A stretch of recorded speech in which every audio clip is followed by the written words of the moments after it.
You've flown over open ocean before, maybe thousands of miles of it, without a shred of worry, because you know exactly what's on the other side.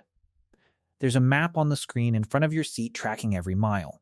Now delete the map. Delete the screen. Delete the certainty that land exists at all past the horizon. That's the position every early seafarer was in, every single time they pushed off from shore. No coastline in sight, no idea if there was anything out there to reach, just open water in every direction and a decision to keep going anyway.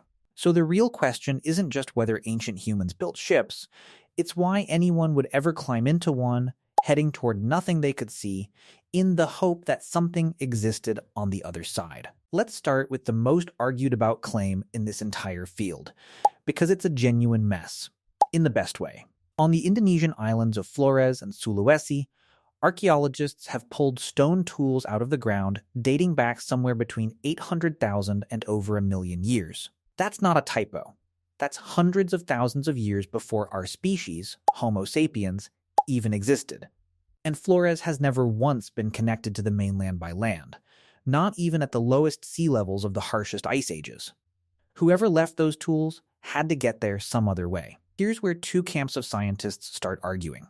One side says this had to be intentional, that some early relative of ours, most likely Homo erectus, built some kind of raft and paddled or drifted across at least 12 miles of open channel on purpose. The other side isn't so sure. They point to real events like the 2004 tsunami near Sumatra, which tore floating rafts of vegetation loose and carried animals miles out into open water. Alive, their argument is unsettling in its simplicity. Maybe nobody built anything.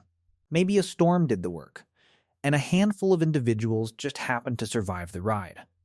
Both explanations stay on the table, and archaeologists like Michael Morwood, whose team first dated the Flores tools, have spent decades trying to settle which one is true.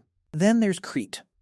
Stone tools found there have been dated by some researchers to roughly 130,000 years old, which would put Neanderthals, not modern humans, on a Mediterranean island that's never been reachable on foot. Archaeologist Thomas Strasser has argued this points to some form of deliberate seafaring far earlier than anyone expected. But skeptics like archaeologist John Cherry aren't convinced, partly because a lot of these tools were found lying on the surface rather than buried in a datable layer, and partly because it's a big leap to assume Neanderthals had the social coordination and technology to build something that floats and steer it on purpose.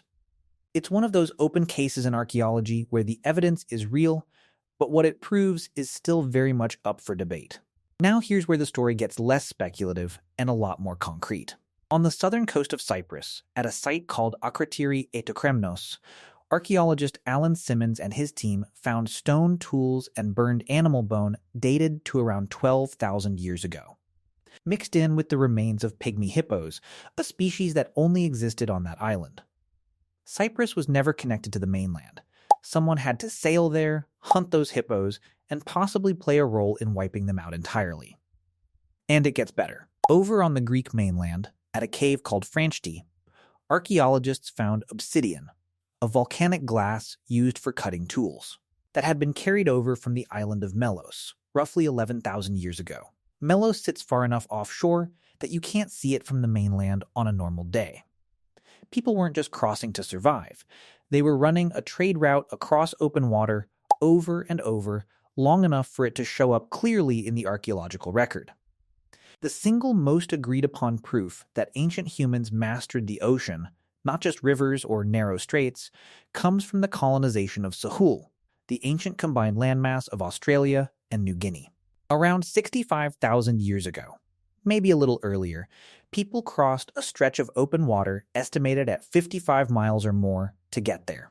Even during the lowest sea levels of the Ice Age, when land bridges connected huge portions of Southeast Asia, that final gap never closed.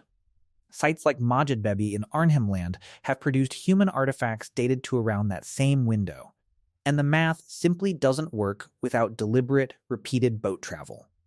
You don't accidentally drift a viable founding population of people across 55 miles of ocean. Someone planned that crossing, built something capable of carrying multiple people and probably supplies, and did it enough times to actually establish a population on the other side. So what were they even using? The oldest physical boat ever recovered is the Pesse canoe, a hollowed-out pine log found in the Netherlands, dated to around 10,000 years old. It's simple, narrow, and exactly what you'd expect the earliest surviving watercraft to look like. But here's the catch that makes this whole field so frustrating and so fascinating at the same time. Wood rots. Reeds decompose. Animal hides disintegrate. Every early boat that ever existed before the Pesse canoe is almost certainly gone forever, which means the true first boat could be tens of thousands of years older than anything we'll ever actually hold in our hands. Because we can't dig up the answer, some researchers decided to build it instead. In 2019, a team led by Professor Yusuke Kaifu at the University of Tokyo set out to answer one specific question. How did Paleolithic humans reach the remote islands of southern Japan roughly 30 to 35,000 years ago? So they built a dugout canoe by hand, using nothing but replicas of stone tools from that era, carved from a single Japanese cedar trunk. They named it Sugime. Then 5 people climbed in and actually paddled it, roughly 140 miles from the eastern coast of Taiwan to Yonaguni Island in Japan's Ryukyu chain. No engine, no compass, no modern navigation. They crossed the Kuroshio, one of the most powerful ocean currents on the planet, relying only on the sun, the stars, the direction of the swells, and each other. The crossing took over 45 hours of continuous paddling, much of it with no land visible in any direction. And they made it. It's about as close as modern science can get to proving, hands-on, that a Stone Age toolkit was genuinely capable of building something that could survive one of the most dangerous stretches of open ocean on Earth. And once that capability existed, it didn't stay small. Starting around 3,000 years ago, Polynesian voyagers took ocean travel further than anyone before or since. They built double-hulled canoes, packed them with food, animals, and entire families, and set out across the Pacific, the largest ocean on the planet, using nothing but the stars, the pattern of swells beneath the hull, the flight paths of birds, and the color of clouds near land that was still far below the horizon. No instruments, no charts, just observation refined over countless generations into something dangerously close to precision. They reached Hawaii. They reached Easter Island. They reached New Zealand. Some of those voyages covered more than 2,500 miles of open water, with nothing in between but ocean, and the discipline it takes to trust a method that had never let their ancestors down. Put all of it together, and a real picture starts to form, even through all the arguments and gaps in the evidence, long before anyone wrote anything down. Before metal tools, before the wheel. Humans were already looking at open water, the same water that stopped every other large land animal cold, and deciding it wasn't actually a wall. Some of those earliest crossings might have been accidents, a body caught in a storm and swept somewhere new. But by the time you reach Cyprus, by the time you reach Sahul, by the time a modern team can hand-build a Stone Age canoe and paddle it across one of the roughest currents on the planet and survive, accident stops being a believable explanation.